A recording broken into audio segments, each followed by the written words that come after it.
नमस्कार प्रेक्षक हो, आचार्य 90 FM योन रेडिओमध्ये मी तेजस्विनी आपलं मनपूर्वक स्वागत करते. पुण्यश्लोक अहिल्याबाई होळकर यांच्याविषयी आपण खास कार्यक्रम तुमच्यासमोर सादर करतोय आणि त्यासाठी आपण विविध क्षेत्रातील मान्यवरांना आपल्या आचार्य 90 FM स्टुडिओमध्ये आमंत्रित केलेलं आहे. तर आज आपल्या सोबत आहेत गौरीताई पंडित. गौरीताई, मनपूर्वक स्वागत तुमचं आचार्य 90 FM स्टुडिओमध्ये. आणि आज आपण अहिल्याबाई होळकर यांच्याविषयी जाणून घेणार आहोत. ज्या मनगटात बळ, बुद्धी आणि चातुर्य आहे तोच स्वकर्तृत्वावर लोकाभिमुख राजा बनू शकतो असा संदेश देणाऱ्या आणि ज्यांच्या कृतिशील कार्याचा उल्लेख भारताच्या इतिहासात सोनेरी अक्षराने केला जातो अशा लोकमाता अहिल्याबाई होळकर.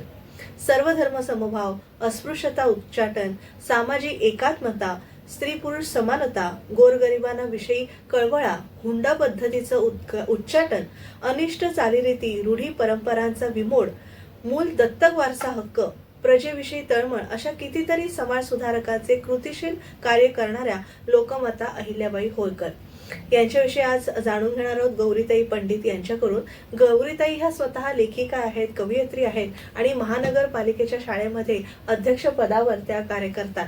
तर आज आपण अर्थातच त्यांच्याकडून जाणून घेणार आहोत आणि त्यांना आपण विषय दिला होता राजकारण चातुर्य, म्हणजे अहिल्याबाईंचं राजकारण चातुर्य कसं होतं आणि त्यांनी फक्त आपल्याच राज्याचा विकास केला नाही तर इतर राज्यांचा सुद्धा, एकंदरीत आपल्या देशाची प्रगती कशी होईल आणि एक उत्कृष्ट शासन, सुशासन कसं असलं पाहिजे हे का राणीने आपल्याला सगळा पायंडा पाडून दिलेला आहे. म्हणजे उत्कृष्ट राज्य कसं असावं ह्याची निर्मितीपासून ते त्यांचं सगळं आपण चरित्र वाचतो.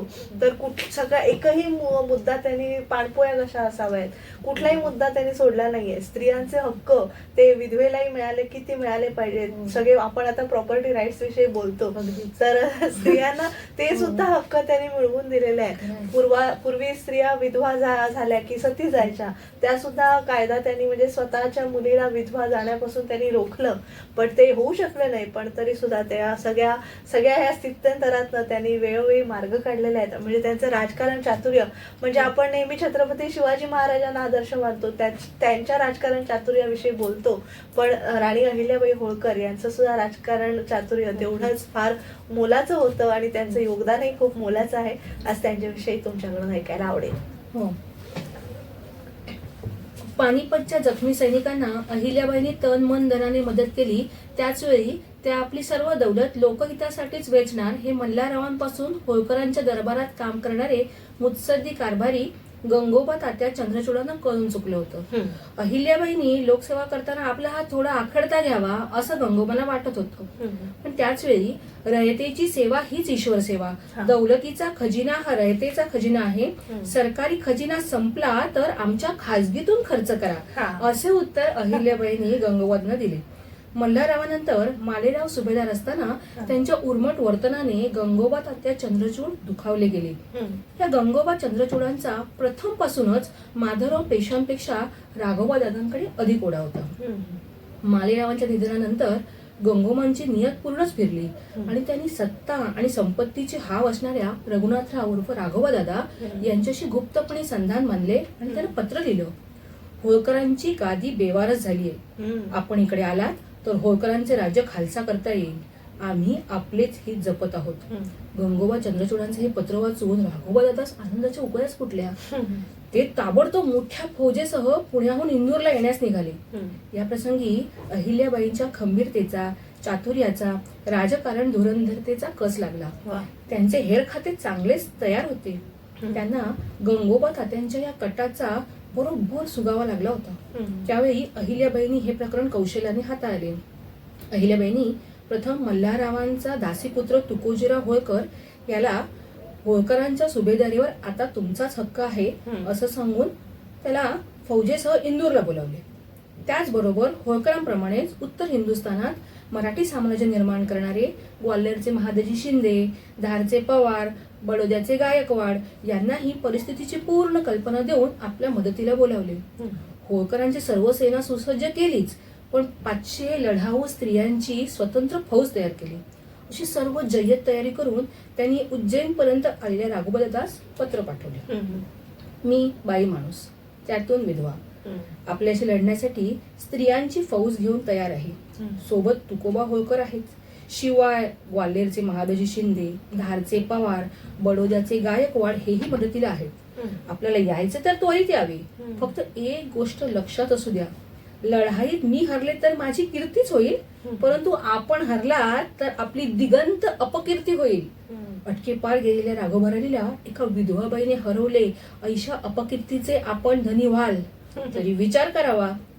अहिल्याबाईंनी या पत्रातून आपण लढायला कमकुवत नाही आहोत हे राघोबा दत्तास दाखवून दिलेच, पण या लढाईत हारजीत काही झाली तरी राघोबांचीच नाचक्की होईल हे मुत्सद्दीपणाने सूचित केले.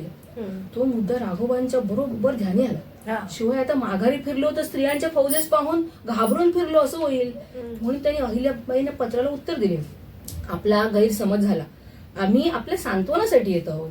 अहिल्याबाईंनी लगेच उत्तर दिले, सांत्वनास यायचे तर जरूर यावे, पण त्यासाठी फौजेची गरज नाही, फौजेस उज्जैनला ठेवून एकटेच यावे. तेव्हा राघोबा खरंच आपल्या फौजेला उज्जैनला ठेवून एकटेच अहिल्याबाईंच्या भेटीला आले आणि आले तसे परत गेले. यानंतर अहिल्याबाईंनी माधवराव पेशव्यांना पत्र लिहिले, तुकोजीराव होळकरांची नावे सुभेदारी करून द्यावी अशी विनंती केली. माधवरावांना अहिल्याबाईंबद्दल आदरयुक्त विश्वास होता, त्यामुळे त्यांनी अहिल्याबाईंचा शब्द खाली पडू दिला नाही. अहिल्याबाई आर्थिक व्यवहारात किती चोख आहेत हे त्यांना ज्ञात होते, म्हणूनच तुकोजीला सुभेदारी देताना राज्याची वसुली, महसूल, खर्च ही आर्थिक जबाबदारी अहिल्याबाईंकडे दिली आणि तुकोजींकडे सुभेदारीची फौज देऊन लढण्याचे काम दिले. तुकोजींचा खाजगी तसंच फौजेचा सर्व खर्च अहिल्याबाई दक्षतेने पुरवित. तुकोजी होळकरांकडे इंदूरची सुभेदारी आल्यानंतर अहिल्याबाई महेश्वरला राहायला गेल्या. बाजीराव पेशवे असताना त्यांनी होळकरांच्या जहागिरींपैकी 3 लक्षाचा प्रदेश मल्हाररावांच्या पत्नी गौतमाबाई यांच्या खाजगी खर्चासाठी लावून दिला होता. हा खाजगी उत्पन्नाचा खजिना सरकारी खजिन्यापासून वेगळा ठेवला जात असे. गौतमाबाईंनंतर हा खाजगी खजिना अहिल्याबाईंकडे आला. अहिल्याबाईंनी या प्रदेशाचा विकास घडवला होता. सुरुवातीला 3 लक्ष एवढे उत्पन्न असलेल्या या प्रदेशाचे उत्पन्न हळूहळू वाढून 11 लक्ष एवढे झाले. अहिल्याबाई महेश्वरला आल्या तेव्हा या पौराणिक शहराचा काहीही विकास झालेला नव्हता. शेती हा एकमेव व्यवसाय होता. नर्मदा नदीकाठचे हे पवित्र ठिकाण अहिल्याबाईंच्या कुशल योजकतेने सुंदर शहर झाले.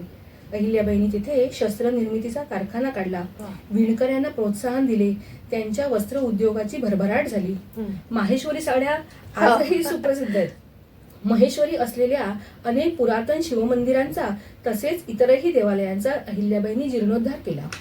अहिल्याबाई महेश्वरला आपला दरबार भरवित असल्याने कारभारी, सरदार, दरकदार यांचे वाडेही तिथे उभे राहिले आणि महेश्वरला अगदी राजधानीचे स्वरूप आले.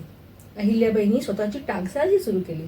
त्यातून निर्माण होणाऱ्या शुद्ध चांदीच्या नाण्यावर शिवलिंग आणि बेलाचे त्रिदळ छापलेले असे. यावरूनच अहिल्याबाईंच्या राजकारणाला असलेले परमेश्वरी अधिष्ठान सिद्ध होते. वा, खूप छान, खूप सुंदर. गौरीताई, तुम्ही आज आमच्या अहिल्याबाई होळकर प्रोजेक्ट मध्ये सहभागी झालात त्याबद्दल तुमचे मनपूर्वक आभार. फार सुंदर वाचलत आणि फार एक वेगळा पैलू अहिल्याबाईंचा तुम्ही आमच्या सगळ्यांच्या समोर मांडलात.